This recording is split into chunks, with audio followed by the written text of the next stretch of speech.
All right. Well, thanks for that. I wondered if you could also address Lyda Matman's uh, premise or hypothesis that most everyone's infected with Lyme, and what's your experience been? Because she's really more of an academician, and Yeah, really a yeah, PhD, not really treating patients as much as you are in the trenches treating people with yeah. the disease. I have an interested, interesting history with Lada Madman. I was introduced to her in 1990 through a dentist who was also an osteopath like yourself, Chris Hussar. And Chris Hussar had worked with a biologist, Phil Hoekstra, who was a direct student of Lada Madman. And I was introduced to Lyme disease actually through the lineage of Lada Madman's teaching. Lada Madman was the discoverer of the cell wall deficient forms. Basically, when microbes, before Lada Madman, we knew microbes to swim around in the blood and do things there, or even in the connective tissue. But we only thought of viruses actually penetrating in the cell, infecting the cells, until chlamydia came around and gonorrhea, which are clearly strictly intracellular microbes. So people were wondering, how are these bugs doing it, that they're penetrating the cell wall, such large creatures? And Lada Madman found that bacteria to infiltrate, to enter a cell, have to shed this, they have to give up the cell wall in order to be living in the intracellular environment. And that was her great discovery. And of course, we know now today that there is an intracellular form of Lyme disease and there's an extracellular form. The outside of the cell, the spirochete looks like a corkscrew. On the inside of the cell, it may look just like a blob. And so Lyda, I think she's got a Nobel Prize, or at least was nominated for one. So she was not a small light. She's internationally, everybody in Germany, Switzerland, or so. When I mentioned Lyda Madman, the people want to bow to me, and I have to say, no, I met Lyda a few times, but she was not my primary teacher, so I can't really brag about it. But Lyda Madman has internationally high level of trust, and in the late phase of her life, she felt, based on the tests, the direct microscopy tests that she used with a particular stain that she developed to make Lyme spirochetes visible in the blood, she felt that the penetration in the US population is nearing 100%. That means everybody has it, but not everybody is sick with it. And I'm not subscribing to one theory or another, but certainly amongst the patients that come through my office, sit in the waiting room and come into my room, most of them turn out sooner or later to be positive testing for Borrelia burgdorferi, many of them for Babesia, many of them for Bartonella, and Mycoplasma and everything else that comes with it. So I do believe that post-mortem, Lara Madman is going to be redeemed and is going to be found correct in her observation. However, I want to put that in context, that I am personally suspecting that the spirochetes were always with us from the beginning of humanity. We're a couple of 100,000 years old now since we climbed from the trees. And I believe this history goes way, way back. I know that in the Black Forest area in Germany, where I come from, the women, especially the women, when they're like 40 years old, they get these big, kind of huge knees from athletic activity in the knees. And that was already known in the 1930s. That's the outcome of a Borrelia species that lives in the Black Forest. It's called Borrelia afzelii. That didn't do much other harm other than just affecting the knee joints, and they were moving more slowly. But these women reach a normal, healthy age of the 90s or early hundreds before they die, but with big fat knees and a certain amount of stiffness in the knees. And it's still like that today. That was known in 1930 that they had spirochetes in their knee. And so I'm just suspecting that these creatures were along with us for a very long time. And what really has changed is the influence of the external factors, and that is the toxicity in us, in the air, in the food, but amalgam fillings, root canals, the food residues, all the things you talk about in your website, the vaccines. That's one big aspect. and one that we know for sure because there is research on it, shows that the electrosmog, just the ambient fields in the house, the 60 hertz field, drives the growth and the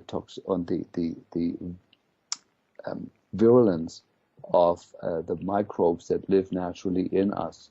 And we know that the amount of microwave we're exposed to from the cell phone radiation is near doubling now every 2 years. The amount that we're exposed to is doubling and has reached clearly catastrophic amounts. Where one of my primary treatments for Lyme disease, and I know we'll get into treatment, is to put people in protective clothing that shields them from incoming microwave.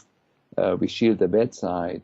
We turn off the wireless internet at home. We put shielding paint on their houses. And that has been a more successful strategy to treating Lyme disease and to get people neurologically well than any of the antibiotics or any of the antimicrobial compounds. It just has been more successful as a single strategy. And so I know it is wrong for us to overly emphasize on the microbes. We need to know what's driving the microbes nuts in us. They were historically living with us happily, symbiotically. They may have always caused mild damage, we don't know, or a premature aging, we don't know for sure. But this virulence that is appearing now is a new phenomenon, and it could be explained only with two things. One, a mutation of the spirochetes, or one of the yet invisible co-infections or opportunistic infections. Steve Fry suspects a protozoal organism, FL 1953. Other researchers, Joe Boroscano, suspects the XMRV virus. We don't know for sure, but we know for sure that the exposure to the electromagnetic fields that we are undergoing right now is insane, and it's driving the growth of the bugs. There's several Russian research papers on that shows that. Well, thank you for that explanation. And it sounds like from your perspective that one of the most important things you can do, and it makes sense, and clearly the world is coming, the scientific community through the new publications and research is validating the position that we've held for many years, decades, that this exposure to these electromagnetic fields are particularly harmful, and they're causing, serious problems down the road, many of which we're not seeing. I mean, you're certainly witnessing them now with this individuals who are struggling with the Lyme disease process, but there are millions, tens of millions, maybe even more, who are going to suffer similarly that many smokers do now to the chronic exposure to smoke and come down with cancers down the road that are 10, 20, 30 years later. So I thank you for that perspective, and I'm wondering if you could put it into a sort of a priority as to how you base your treatment. Obviously, nutrition is going to be an important component of it too, but do you find from your results of the patients you're treating that the paying more attention to the electromagnetic even supersedes the importance of paying attention to the avoidance of optimizing the diet and eliminating sugars and those types of aspects? Yeah, let me so outline our treatment approach. So the first thing that we do with the patient when we entering now the treatment decisions is that we look at the external factors that act upon the body of the patient 24 hours a day, 24/7. So we try to clean up their home, their sleeping location, their work location. And the very first thing we look at is mold. And there's a very important new book out by Richie Shoemaker, his new book on mold. It's called Surviving Mold. It's a website with the same name. And we do, with every patient, we do mold testing at home. And we do what's called the ERMI score, ERMI. The ERMI score is a semi-quantitative assessment of how much mold is in your home. And there is a sort of experiential value. The number shouldn't be over 2. Most of our patients are around 15, 19, 20. And then the first question that needs to be solved, mold is a huge contributor to the same symptoms that we normally associate with Lyme disease. And so we try to clean up the home, and the American homes are notoriously catastrophic for mold. The ventilation and the homes are basically big cardboard boxes with plastic wrapped around it. If you really look at the structure, and it's like a mold growing fermentation chamber.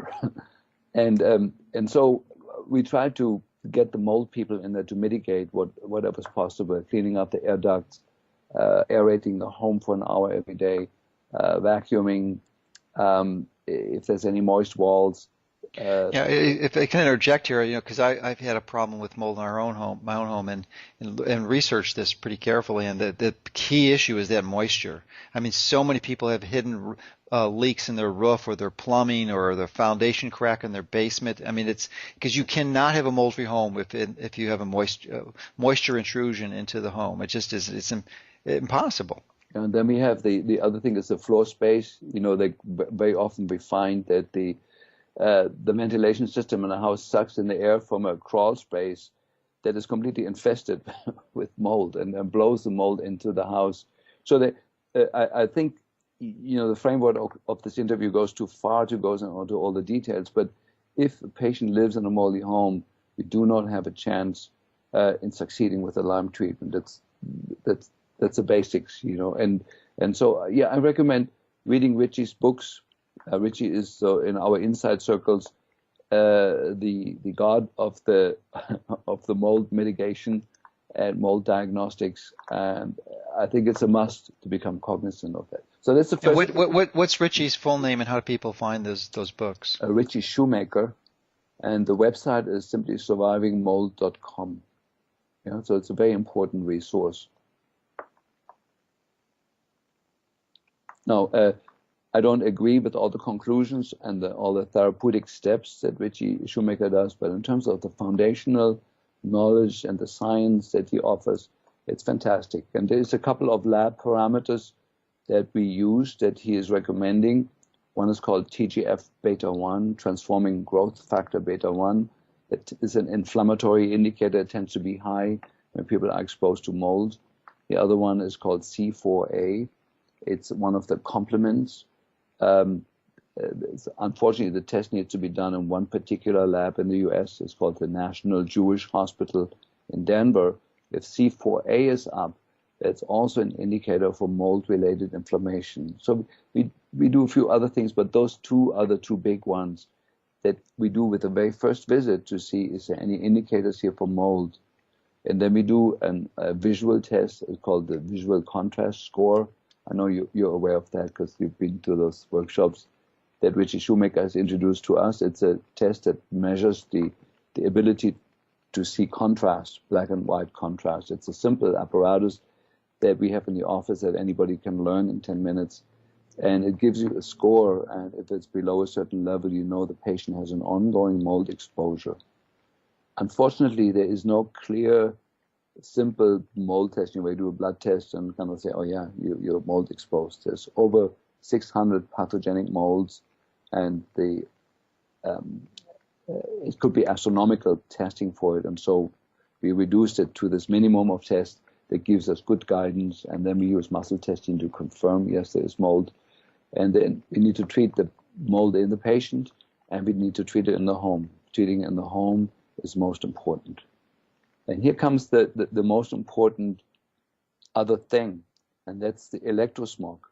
We know that the mold in the home gets by a factor of hundreds of times more virulent if it is exposed to microwave from incoming cell phone radiation, from wireless internet, from baby monitors, from alarm systems in the house, and so and from the cordless phone. The cordless phone broadcasts 24 hours a day, a very devastating pulsed frequency into the house.